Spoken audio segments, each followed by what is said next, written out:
શિવકુમાર અને આ ધર્મેશ એકદમ ગાઢ દોસ્તરેલા છે.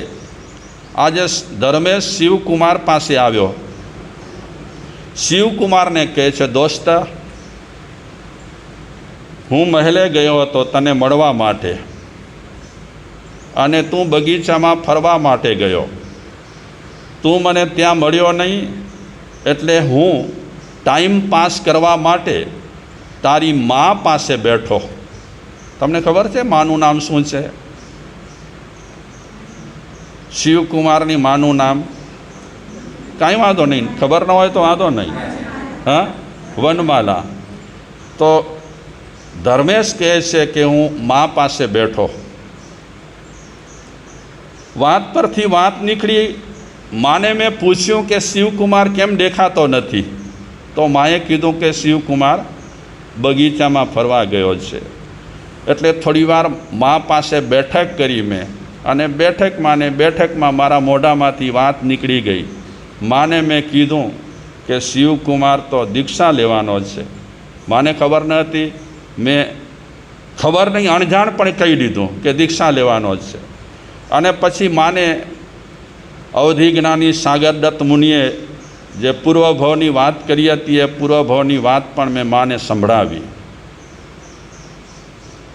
તો શિવકુમાર કહે છે ધર્મેશને કે જ્યારે તે મારી દીક્ષાની વાત કરી અને પૂર્વભવની વાત સંભળાવી ત્યારે માએ શું કીધું? રિસ્પોન્સ શું હતો માનો? દીક્ષાની રજા આપશે એવું કંઈ હતો રિસ્પોન્સ? ધર્મેશ કહે છે, દોસ્ત, દીક્ષાની જ્યારે વાત કરીને કે શિવકુમાર દીક્ષા લેશે એટલે માનો ચહેરો એકદમ પડી ગયો. અને એટલું મને કીધું કે શિવકુમાર પર મને એટલો મોહ છે, એટલો રાગ છે, કોઈ પણ હિસાબે દીક્ષાની હું પરવાનગી આપવાની નથી. શિવકુમાર કહે છે, ખરેખર માએ આવું કીધું? રજા નહીં આપે? બિલકુલ. તે છતાં પણ ધર્મેશે કીધું કે શિવ, તારે કોશિશ કરવાની, અનુમતિ વિના દીક્ષા લેવી નથી. એ તો તે મને કીધું કે હા, એ તો મને સાગરદત્ત મુનિએ પણ કીધું કે તીર્થંકરોનો આદેશ છે કે મા બાપની પરવાનગી વિના ક્યારે પણ દીક્ષા દેવાય નહીં. એટલે સાગરદત્ત મુનિ પણ પરવાનગી વિના દીક્ષા દેવાના નથી. અને હું પણ કોશિશ કરીશ મા બાપને સમજાવવા માટે અને પરવાનગી મેળવવા માટે. આ બધી ચર્ચાઓ ચાલી દોસ્ત વચ્ચે. દોસ્ત ચાલ્યો ગયો. શિવકુમાર વિચારે છે, આ તો બહુ ભારે થઈ ગયું. અગર સામાન્ય ઘરનો છોકરો હોત ને તો ફટાફટ દીક્ષાની પરવાનગી મેળવી લેત. રાજકુમાર હું શું કામ થયો? અને હવે કાંઈક ઉપરવટ જઈને કરીશ તો એ ઠીક નહીં, અને ઉપરવટ જઈને કરીશ તો સાગરદત્ત મુનિએ સ્પષ્ટ ના પાડી છે કે મા બાપની અનુમતિ જ્યાં સુધી નહીં મળે ત્યાં સુધી દીક્ષા આપવાનો નથી. ભાગ્યશાળીઓ, આ જંબુકુમારની કથામાં છે ને દીક્ષા સિવાય કંઈ વાત જ નથી આવતી. બોલો. અને દીક્ષાની વાત આવે એટલે પ્રવીણભાઈ આંખો આપણી બારે થાય. અલગ મલગની વ્યાખ્યાનમાં વાતો હોય ને તો મજા આવે. આમાં છેક સુધી જંબુકુમારની કથામાં દીક્ષા સિવાય કોઈ વાતો જ નથી. અને એમાં પણ આપણે છેલ્લા ભાવમાં જંબુકુમારના ભાવમાં જશું ત્યારે તો કેટલી રમઝટ દીક્ષાઓની હશે, વાત ન પૂછો. પણ એટલી વૈરાગ્ય સભર એ કથા રહેલી છે, એટલી સુંદર કથા રહેલી છે કે આ ભરત ક્ષેત્રનો એક માનવી છેલ્લામાં છેલ્લો જ્યારે કેવલી થયો ત્યારે એનામાં ઉત્કૃષ્ટ વૈરાગ્યની ભાવના કેટલી હતી. આ જંબુકુમાર આપણા ભરત ક્ષેત્રના આ અવસરપીણી કાળના છેલ્લામાં છેલ્લા કેવલી છે. અને આ અવસરપીણી કાળમાં આ ભરત ક્ષેત્રમાં છેલ્લામાં છેલ્લા મોક્ષે જનાર આ જંબુ સ્વામી રહેલા છે. ઐતિહાસિક કથા રહેલી છે, એટલી વૈરાગ્ય રસથી ભરેલી છે, વાત ન પૂછો. ક્યારેક તો આ કથા હું રજૂ કરું ને ત્યારે તમારા ચહેરા જોઈ કરી હું પોતે ઉદાસ થઈ જાઉં કે આ બિચારાઓ પાસે આ વધારેમાં વધારે વૈરાગ્યની વાતો બહુ કરાય નહીં, પણ શું કરીએ, વિષય જેવો લીધો જ છે. ચાલીએ. મા પાસે ગયો શિવકુમાર, થોડી આડી અવડી વાતો કરી. પછી માને કહે છે, મા, હું સાગરદત્ત મુનિ પાસે તમારી સાથે ચાલ્યો હતો. આપણે બધા વ્યાખ્યાન સાંભળ્યો, એમનો ઉપદેશ સાંભળ્યો. પછી તમે આડાવાડા ફરવા ગયા ત્યારે સાગરદત્ત મુનિએ મેં પ્રશ્ન કર્યો, એનો જવાબ આપ્યો હતો કે પ્રેમ કેમ છે આપણા બે વચ્ચે. તો સાગરદત્ત મુનિએ મારો આગળનો ભાવ, પૂર્વનો ભાવ સંભળાવ્યો કે આપણે બંને પહેલાં સગા ભાઈઓ હતા. તો માં એ પૂર્વ ભાવ સાંભળ્યા પછી અને સાગરદત્ત મુનિને જોયા પછી મને વૈરાગ્યનો રંગ લાગ્યો છે. તું મને પ્રેમથી અનુમતિ આપ એટલે હું દીક્ષા લઈ લઉં. બેટા, સાગરદત્ત મુનિએ અવધિ જ્ઞાની છે. એમણે જે કંઈ કીધું હશે બધું સાચું જ હશે. આપણને સાચું માનવું જ પડે શ્રદ્ધાથી. અવધિ જ્ઞાની ક્યારે પણ બનાવટી વાતો ન કરે. પણ બેટા, દીક્ષાની વાત મારા કાન સુધી પહોંચવી ન જોઈએ. આજે કરી તે કરી, હવે પછી ક્યારે પણ દીક્ષાની વાત કરતો નહીં. હું તને ગમું છું કે નથી ગમતી? માએ પ્રશ્ન કર્યો શિવકુમારને. ત્યારે શિવકુમાર કહે છે, માં, તારા પ્રત્યે અનહદ ભક્તિ રહેલી છે, પ્રેમ ખૂબ છે તારા પર, પણ વૈરાગ્ય ઉત્પન્ન થયા પછી મારે દીક્ષા લેવાની તો ખૂબ જ ભાવના રહેલી છે. તો પ્રેમથી રજા આપને. માં કહે છે, બેટા, આ જન્મમાં તો હું તને દીક્ષાની રજા નહીં જ આપું. આજે વાત કરી, મેં સાંભળી લીધી. હવે પછી ક્યારે પણ દીક્ષાની અનુમતિની વાત કરતો નહીં. હા, તારે ધર્મ ધ્યાન જેટલું કરવું હોય અમે અટકાવીશું નહીં. બાકી દીક્ષા માટે તને પરવાનગી આજે પણ હું નહીં આપું, ભવિષ્યમાં પણ નથી આપવાની. અંતરાય કર્મ ન હોય ને ઘણાનો, તો રસ્તો એકદમ ક્લિયર થઈ જાય. સામેથી મા બાપ કહે પ્રેમથી લઈ જાઓ, રજા જ છે. પણ કોઈક જન્મમાં માણસે એવા અંતરાય કર્મ ઊભા કર્યા હોય તો ઘણી વખત ઉત્કૃષ્ટ ભાવના હોવા છતાં પણ એ રસ્તો મળતો નથી. એવા ઘણા ઘણા દાખલા છે આજે પણ. હા, ઘણાને દીક્ષા લેવાની, હા, આ સદગુણાબાઈ મા સતીને પણ દીક્ષા લેવાની ઈચ્છા હતી. હા, આ મણિલાલભાઈને પણ દીક્ષા લેવાની ઈચ્છા હતી. એવા ઘણા પ્રસંગો તમે પણ સાંભળ્યા હશે. અમારી પાસે પણ એવા ઘણા પ્રસંગો આવતા હોય કે મારા સાહેબ ઘણા વર્ષો પહેલાં મને દીક્ષા લેવાની ઉત્કૃષ્ટ ભાવના થઈ હતી. મહિનો, 2 મહિના, 4 મહિના માસતી સાથે કે મારા સાથે ભણવા પણ નીકળ્યો, પણ પછી મા બાપે ખેંચી લીધા, રજા ન આપી. એવા ઘણા પ્રસંગો બનતા હોય છે. શાયદ આપણે કોઈ જ્ઞાની નથી, આપણે અનુમાનથી કહી શકીએ કે કોઈ પણ જન્મમાં એવા અંતરાય કર્મ બાંધ્યા હોય જેના કારણે વ્યક્તિને જે પંથ લેવો હોય, ઉત્કૃષ્ટ પંથ લેવો હોય, એ પંથ લઈ શકતા નથી.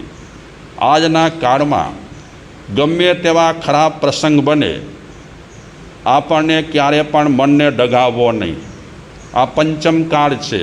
સાધુઓમાં પણ પ્રસંગો બનશે, સાધ્વીજીઓમાં પ્રસંગો બનશે, પણ મન ચલિત કરવા જેવું નથી. તીર્થંકર ભગવંતોએ જે સર્વવીરતી પંથ બતાવ્યો છે, એ સર્વવીરતી પંથ સુંદરમાં સુંદર પંથ રહેલો છે. અમે સાધુ સંતો સરખી રીતે ન પાડી શકતા હોઈએ એનો મતલબ એ નથી કે એ પંથ સારો નથી. પંથ એકદમ આપણે કહીએ ઉત્કૃષ્ટમાં ઉત્કૃષ્ટ પંથ રહેલો છે. અને હંમેશા એની ભાવના તો રાખવી. દીક્ષા મળે કે ન મળે, પણ શેની ભાવના રાખવી? હા, બોલો તો સહી જરાક. ક્યાં હમણાં મળવાની છે, બોલવામાં શું વાંધો છે? એવા હા, ન બોલવાથી પણ અંતરાય કર્મ બંધાય. ક્યારે પણ મનમાં દિવાલ નહીં રાખવી. કારણ કે જૈન દર્શનમાં જૈનિઝમમાં નિવૃત્તિ માર્ગને જ મહત્ત્વ આપ્યો છે. બીજા પંથો કરતાં આ પંથ નિરાળો છે. એમાં નિવૃત્તિની જ વાત છે. સાધુ જીવન લો એટલે નિવૃત્તિ માં પ્રવૃત્તિ, એટલે અનુપમ પંથ રહેલો છે. માણસે આખા દિવસમાં એક વખત તો ઉત્કૃષ્ટ ભાવના આ ભાવવી જ કે મને આ પંથ ગમે ત્યારે મળે. ચાલો અત્યારે ભાવ થાય કે ન થાય, પણ પ્રાર્થના તો જરૂર કરવા જેવી છે. કારણ કે કુમારપાળ મહારાજા સવારના પોરમાં સાધુનો વેશ રાખ્યો હતો. પોતાના પૂજા બૂજાનું જે તે હશે સ્થાનમાં, એમાં સાધુનો વેશ રાખ્યા પછી રોજે પ્રાર્થના કરતા હતા કે હે ભગવાન, હે જિનેશ્વર દેવ, તારા પંથનો ભિક્ષુપણું મને ક્યારે મળે? મને આ પંથ લેવાની ખૂબ જ ભાવના રહેલી છે. એટલે હંમેશા દરેક માણસને આ ભાવના તો ભાવવા જેવી છે કે આ સંસારના પંજામાંથી ક્યારે અમે મુક્ત થઈએ. ભાગ્યશાળીઓ અમે સાધુ બન્યા છીએ, સંસારના પંજામાંથી બિલકુલ મુક્ત નથી થયા. અમને પણ કંઈક સમસ્યાઓ રહેલી છે. તે છતાં પણ આ પંથને તો બિરદાવવા જેવો છે. આ પંથને તો હૃદયપૂર્વક બિરદાવવા જેવો છે કે અનુપમ પંથ જિનેશ્વર પરમાત્માએ બતાવ્યો છે. ઘણા સ્તવનો ઘણા લોકો બોલતા હોય. કયા બોલો છો તમે સદગુણાભાઈ મહાસતી દીક્ષા માટે? ગીત કોઈ બોલો છો ને? સરસ મજાના દીક્ષાના ગીત હોય છે. કોઈ નથી યાદ? હા, વીરતી તણો વેશ મને પ્યારો પ્યારો લાગે. કેવી સરસ છે ગીત એ પણ. હા, સંસારીનો રંગ મને ખારો લાગે રે, એવા ગીતો છે. ભાવયુક્ત ગીતો રહેલા છે. આપણે દીક્ષા લઈ શકતા નથી, પણ આવા ગીત ગાવામાં માધો શું છે? હા, શાયદ ક્યારેક કોઈક સ્તવન ગાતા કોઈ ગીત ગાતા એવો કોઈ ઉત્કૃષ્ટ ભાવ આવી જાય. ચલો આપણને વેશ પણ નથી મળ્યો, પણ ઉત્કૃષ્ટ ભાવ આવી જાય. એ ઉત્કૃષ્ટ ભાવ છે ને કામ કરી જાય. આપણે આ કથામાં સાંભળીશું કે એને સાધુનો વેશ નથી મળ્યો, ભાગ્યશાળીઓ, પણ ધર્મેશ એને સમજાવશે.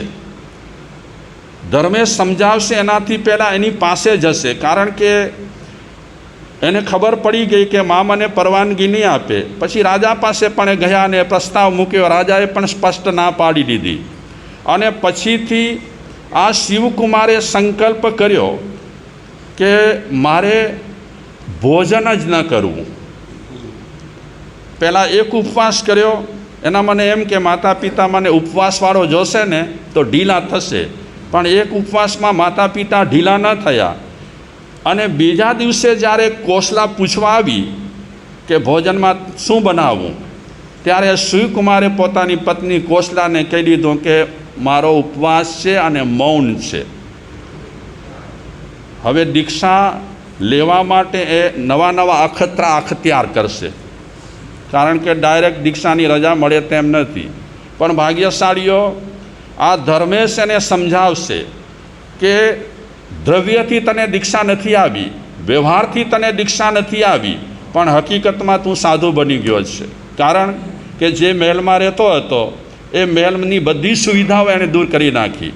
જે સરસ મજાના રાજકુંવરના કપડાં પહેરતો હતો એ કપડાં એણે ઉતારી નાખ્યા.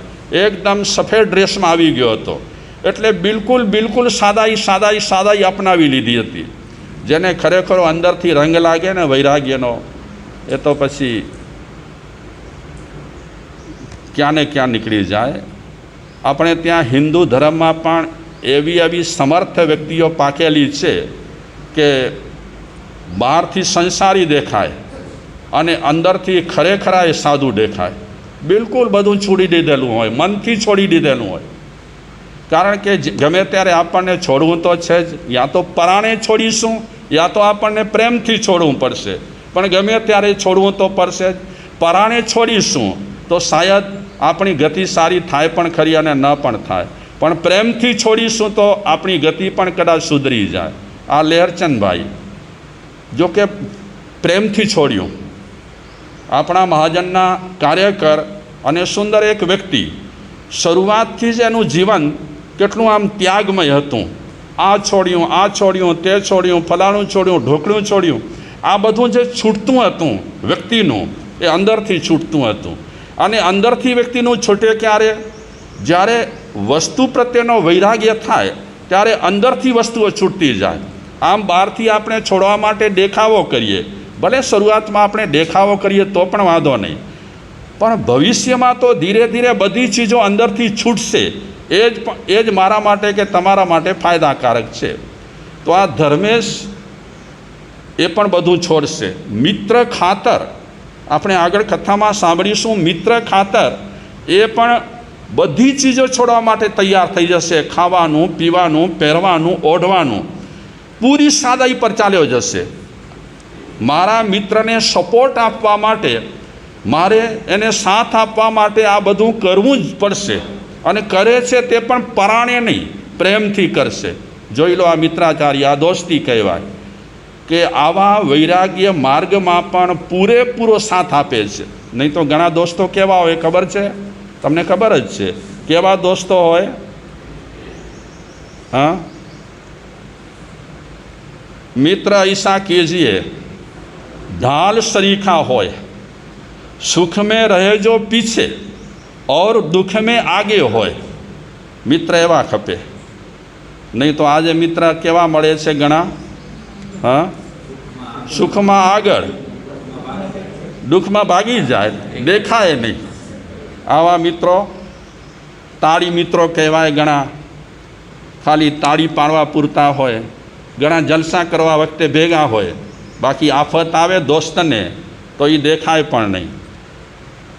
મને વિચાર થયો, આ દોસ્તી વિશે ઘણું વાંચ્યું ને મેં, ત્યારે દોસ્તી વિશે આધ્યાત્મિક સાહિત્યમાં કેટલી વાતો કરી છે મોટી મોટી, કે ફ્રેન્ડશીપ કરતાં પહેલાં તમે 17 વિચાર કરજો.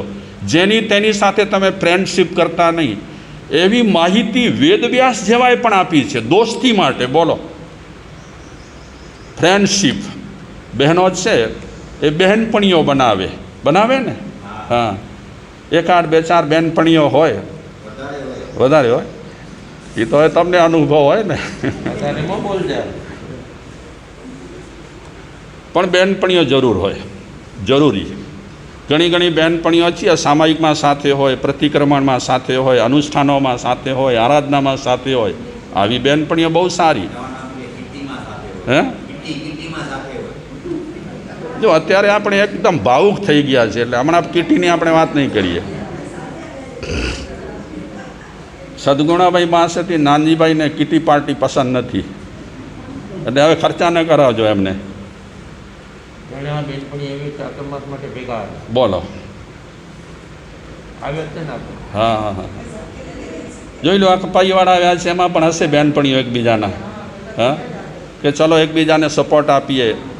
તું ચોમાસામાં જઈશ કે હા, તો હું આવીશ. જો આ દોસ્તી બહુ સારી. સંઘે ધર્મ ને સંઘે પાપ, સંઘે ધર્મ થાય બહુ સારું. તો અત્યારે આપણે થોડી આ બધી મિત્રાચારી વિશે છૂટક વાતો કરી.